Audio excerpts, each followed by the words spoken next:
Money circulation in economy. What is money demand and money supply? What is open market operations? What is the role of commercial banks in money circulation? What is banking ratio? What role does the multiplier effect play? How is money supply measured? Using M1, L1, L2, L3. What is the velocity of money? What is the quantity theory of money? What is money demand and money supply? Aggregate demand is different from money demand. Aggregate demand is the sum of consumption, investment, government expenditure, and net exports. The demand for money depends on nominal income and interest rates.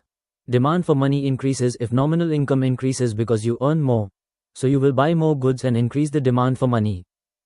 Money demand decreases if interest rates increase. Because interest rates are higher, you will prefer to keep more money in the bank to earn more interest, and will make fewer purchases, which will also reduce the demand for money. Money demand and money supply must be equal, otherwise inflation and economic problems will arise.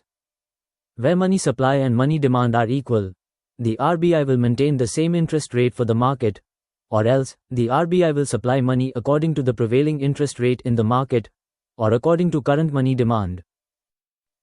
What are open market operations?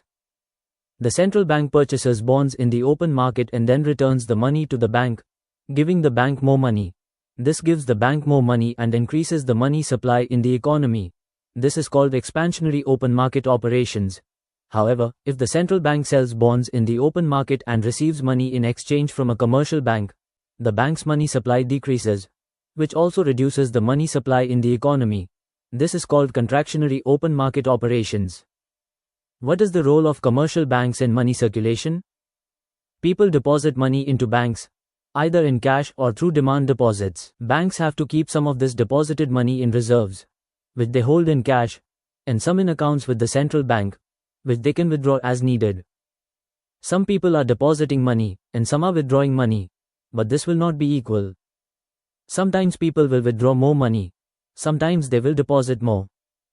Therefore, banks are required to keep some money in reserve. After keeping it in reserve, banks use 70% of the remaining money to give loans and 30% to issue bonds. What are banking ratios and why are they important? SLR, CRR, repo rate, reverse repo rate, and base rate are banking ratios. SLR is the statutory liquidity ratio. When you deposit money in a bank, the bank has to keep a certain percentage of that deposit in liquid gold, cash, and government securities. This percentage is the statutory liquidity ratio. If the RBI increases the SLR, the bank will have to keep more money in liquid gold, cash, and government securities. The bank will have less money left to lend, but people will be demanding money. So, the bank will increase the interest rate so that people deposit money in the bank and earn more interest. Therefore, if the SLR increases, market interest rates will also increase, and the money supply in the economy will decrease. If the RBI reduces the SLR, banks will have to keep less money in liquid gold, cash, and government securities. The bank will have more money left to give loans, but people will not be demanding money. So, the bank will reduce the interest rate so that people withdraw money from the bank and spend it, because earnings are less at a lower interest rate. Therefore, if the SLR decreases, market interest rates will also decrease, and the money supply in the economy will increase. CRR, cash reserve ratio. When you deposit money in a bank, the bank has to keep a certain percentage of that deposit in reserves with the RBI. This percentage is the cash reserve ratio. If the RBI increases the CRR, the bank will have to keep more money in RBI reserves. The bank will have less money left to give loans, but people will be demanding money. So the bank will increase the interest rate, so that people deposit money in the bank and earn more interest. Therefore, if the CRR increases, market interest rates will also increase, and the money supply in the economy will decrease. If the RBI reduces the CRR, banks will have to hold less money in RBI reserves. Banks will have more money left to lend, but people will not be demanding money. So, banks will reduce interest rates so that people withdraw money from the bank and spend it, because earnings are lower at lower interest rates. Therefore, if the CRR decreases, market interest rates will also decrease, and the money supply in the economy will increase. Repo and reverse repo rate. The repo rate is the rate at which the central bank lends money to commercial banks, and the reverse repo rate is the rate at which commercial banks store their money in the Reserve Bank. If the RBI increases the repo rate or reverse repo rate, it becomes more expensive for commercial banks to take out loans, and it becomes more profitable for commercial banks to keep their money in the Reserve Bank, because they will earn a higher interest rate. Therefore, commercial banks will have less money or the Reserve Bank will have more money. The money supply in the economy will decrease. If the RBI lowers the repo rate or reverse repo rate, it will become cheaper for commercial banks to take out loans, and it will become less profitable for commercial banks to keep money in the Reserve Bank, because they will receive a lower interest rate. Therefore, commercial banks will have more money or the Reserve Bank will have less money. The money supply in the economy will increase. Base rate. The central bank sets the minimum interest rate at which banks can lend to the public. That is the base rate. How does the multiplier effect multiply money in the economy?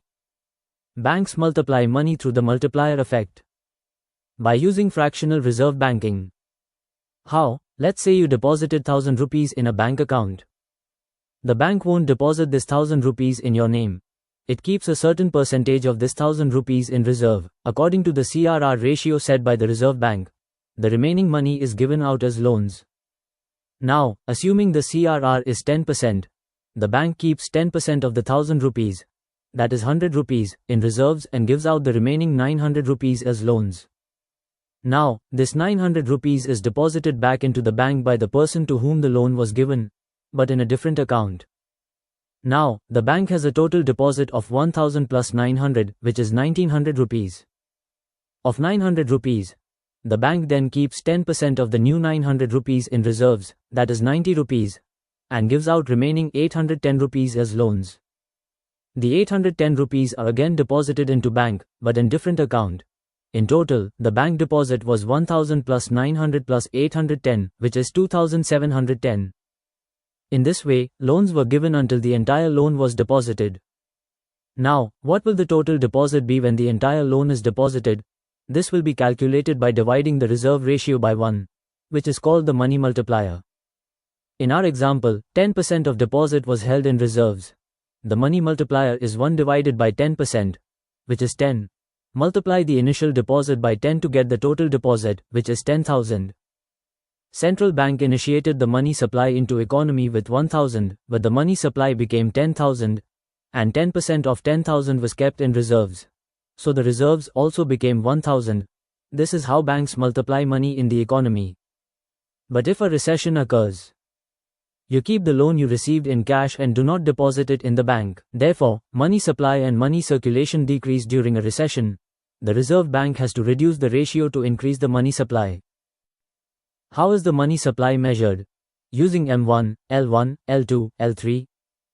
M1 is narrow money.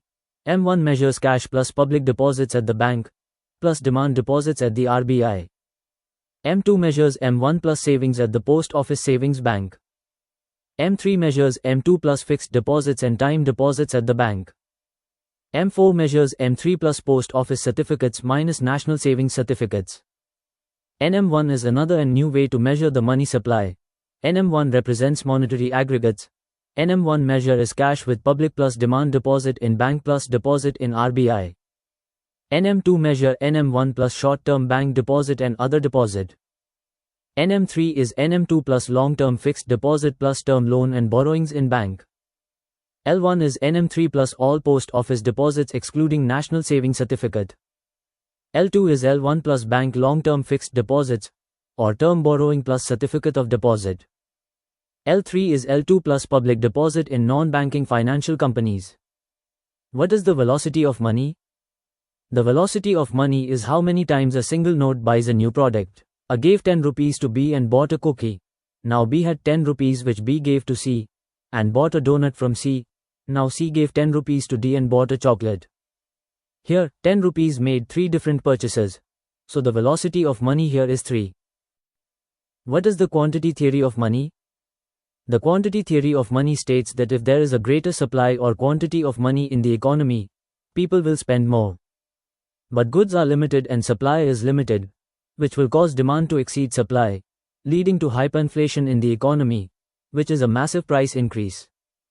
The quantity theory of money derives a formula in which money supply times the velocity of money equals price times the real output produced in the economy, which is also equal to nominal GDP. Let's understand this from our velocity of money example. In our example, the money supply was 10 rupee and the velocity of money was 3. Because there were 3 transactions, these should be equal to the price of the product, which was 10 rupee because 10 rupee was what was purchased, times the real output, that is 3 products. A cookie, a donut, and a chocolate. This equals 30, which is called nominal output. Therefore, if the velocity of money is high, that is, more transactions, more purchases are made, then the nominal output will also be high, that is, more production. Similarly, if the velocity of money is low, then fewer transactions, less purchases are made, due to which the nominal output will also be low, and the economy will slow down. That's all about money circulation in economy. Do not forget to subscribe and press like button for more such detailed videos.